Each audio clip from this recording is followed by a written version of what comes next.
Olá, olá, cotistas! Tudo jóia? Bem, hoje eu quero compartilhar com vocês a estratégia FI11 para cálculo de preço teto de fundo imobiliário de tijolo. O exemplo que a gente vai usar aqui para fins pedagógicos é o BRC11. Então vamos lá. Aqui a gente está na planilha, certo? Nessa célula aqui eu coloquei o ticker. Nessas colunas aqui, que serão as datas, aqui os proventos. Então eu estou pegando o primeiro provento de 2021 até o último de 2025. Então, em tese, eu estou pegando aqui, ó, 21, 22, 23, 24.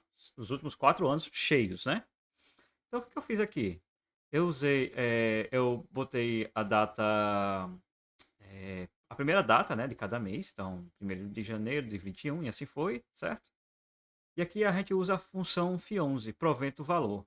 No primeiro argumento a gente passa o ticker, BRC11. No segundo a gente passa a data. Então estou passando aqui a data e eu estou pegando aqui, usando a função addDate do próprio Google Sheet, que ele pega o mês seguinte, certo? Então eu estou pegando aqui a referência ao próximo mês, que é o mês vigente a janeiro de 21. Ou seja, o que ele pagou em janeiro de 21, certo? Então foi 55 centavos e assim eu fiz até o último mês vigente, né? A base de cálculo seria maio, certo? 87 centavos. Beleza. Então vejam só aqui. Estou usando aqui a soma dos 12 primeiros meses, certo? Então, de janeiro até dezembro. Aqui também, de janeiro até dezembro de 22, janeiro até dezembro de 22 e também a mesma estratégia para 24. Então, em janeiro de 21 ele pagou esse montante, 22 esse, assim, e subsequente para 2024. Então, uma média simples desses valores aqui, eu estou usando a average, né, desse intervalo. Então, uma média simples, por ano ele pagou R$ 8,50.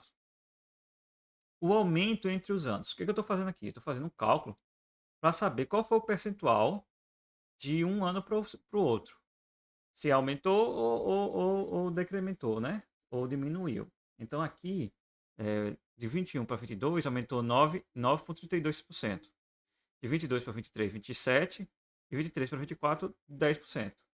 E outra estratégia também, de novo, repetindo, é a calcular a média simples para esse intervalo. Então, em média simples, está crescendo 15% de um ano para o outro, certo? E aqui eu quero mostrar para vocês o dividend yield anual dos últimos 12 meses. Então aqui eu estou pegando dos últimos 12 meses que ele pagou, certo? Então peguei esse intervalo aqui, nos últimos 12 meses ele pagou 10,44 e o dividend yield anual foi, aí eu estou pegando aqui a última cotação do BRC11, certo?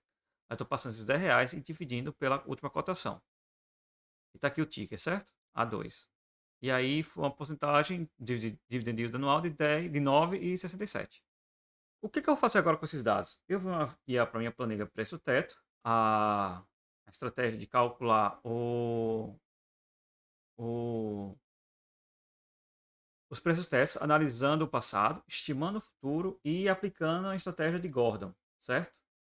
Então, é o seguinte, aqui nessa aba aqui, eu não peguei a média dos últimos 12 meses, então é justamente isso que eu passei aqui. Opa, deixa eu voltar aqui. Justamente isso. Então passei R$ 10,44 e R$ 9 e 9,68%. Então, o preço teto aqui que eu estou fazendo é dividindo o valor anual em reais pelo valor anual em porcentagem. E a gente chegou no preço teto de R$ 107,90. Aí, a segunda estratégia, estimando o futuro, é o seguinte: veja só, eu tô usando aqui uma estratégia de pegar os valores, os prêmios de risco do Tesouro Nacional. IPCA 29, PCA 40, PCA 50. Eu estou pegando esse prêmio de risco aqui e estou fazendo a média. Aí eu tenho uma função que pego essa estratégia aqui, que é tesouro direto. Então, eu estou pegando justamente do 29, 40 e 50, certo? E aqui eu calculo a média. Eu faço a média simples desses três prêmios de risco aqui. E deu esse valor, 7,24. Então, assim, o prêmio de risco é o seguinte: para investir Em um fundo imobiliário, eu tenho que ganhar um prêmio para correr um risco maior, certo? Então ele tem que pagar mais do que 7,24. Aí eu boto aqui o spread, qual é o prêmio que eu tô estimando? Aí você edita isso aqui, certo? 2%. Então eu estou esperando 2% aqui. Só que ele é um fundo imobiliário de tijolo. Então, naturalmente, ele vai ter que reter uma porcentagem do que ele ganha, do que ele recebe, para estar custeando manutenção de galpão, manutenção de prédio, manutenção de hotel. Todo fundo de tijolo, ele tem que fazer tem que ter uma reserva para fazer manutenções prediais, certo? No imóvel. Então, eu estou dizendo aqui, olha, de tudo que ele vai receber durante o ano, 5% vai ficar retido para custear justamente essa manutenção. E o dividendo anual, estou copiando aqui, né? Dividendo anual, dos últimos 12 meses também. E aí eu cheguei nessa fórmula aqui, ó, que eu considero o dividendo anual, eu considero a taxa de retenção, eu considero aqui o spread, o prêmio de risco que eu vou correr para estar comprando a cota desse fundo e usando o prêmio de risco e cadê? E a taxa de tesouro, né? Então aqui eu estou somando, né? A taxa de tesouro com o prêmio de risco, certo? E aí cheguei nesse valor aqui, ó, 107,38. É relativamente próximo, certo? Relativamente próximo.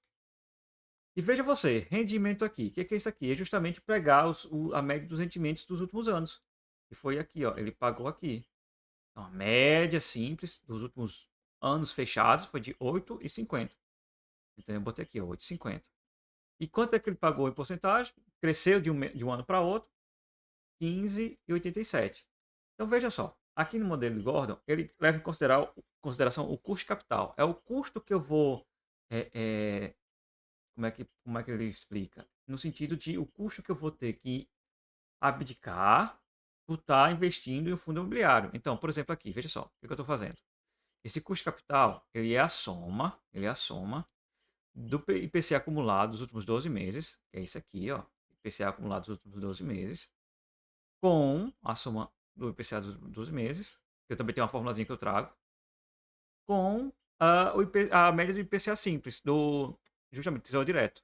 Então, esse é o custo de capital. Olha, para investir nesse fundo imobiliário, ele tem que bater esses 12,56 para que seja justo para que eu entre, né? Para que eu invista.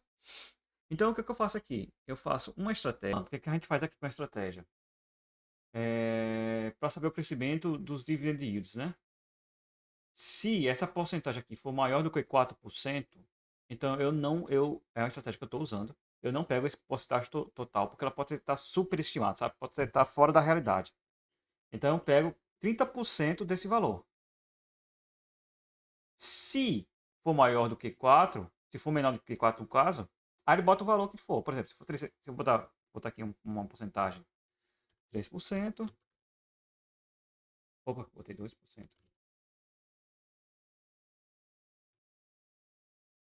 Ele bota 3%, certo? Que é menor do que 4%. Mas, como aqui é muito maior do que 4%, então eu estou pegando apenas 30% desse valor, que é 4,76. E você pode mudar se quiser. Por exemplo, não, para mim está tranquilo 50% desse valor. Ele muda, tá vendo? Ele ajusta. Mas eu acho mais assim, pés no chão, 30%. Para mim, eu fico confortável em pegar 30% desse crescimento aqui. E aí o projetado é justamente isso, né? É analisar o quanto ele pagou, a média no quanto ele pagou nos últimos anos, e multiplicar por 1 mais essa taxa, certo? Então ele vai aumentar, tá vendo aqui 8,50? Então estou esperando projetado de 8,50 para 8,91. Então essa é a projeção, certo? E aí o preço teto é justamente aplicando diretamente a fórmula de Gordon. É o D1, que é isso aqui, dividido por o custo de capital menos o G, que é a porcentagem de crescimento. Então cheguei num preço de R$ 114,27. E aí, eu ainda, por ser mais prudente, o que eu faço? Eu faço uma aplicação de uma redução de 2% na média simples. Então, veja só, eu calculo a média, tá vendo o suporte aqui? Eu faço uma média desses valores aqui, 14, ó, esses valores que foram informados aqui, 107,90, 107,38 e 14,27. Eu faço uma média. Em cima da média dessas informações, a média ponderada baseada numa estratégia PERT, eu ainda reduzo 2%. Então, ó, Eu pego essa média ponderada especial e tiro 2%. Para mim é muito mais confortável, sabe? E aí eu tenho essa margem de segurança. Então, hoje ele está, o custo atual, né, a cotação atual, ela está 0,1% acima do que eu estou projetando, certo? Então ela está com um pouco de ágio. Se você mudar aqui a fórmula, deixa eu botar aqui 35, ver se ele aceita. Ele já mudou, então ele calculou 108, e aí ele já está com 1% de deságio, né? E aí eu tenho uma consulta aqui que ele mostra, ele faz uma carry para buscar todos os FIIs que estão com upsides baseado nessa sua estratégia aqui, né? Que é calculado. Bem, então é isso. Eu espero ter contribuído com os estudos. Se fica alguma dúvida, poste aqui embaixo que a gente vai tentando esmiuçar. Mas é isso, pessoal. A gente tenta aqui sempre aprender e evoluir para que a gente tenha mais domínio sobre nossa gestão de patrimônio, né? Bons investimentos para todo mundo. Um abraço e a gente vai se falando.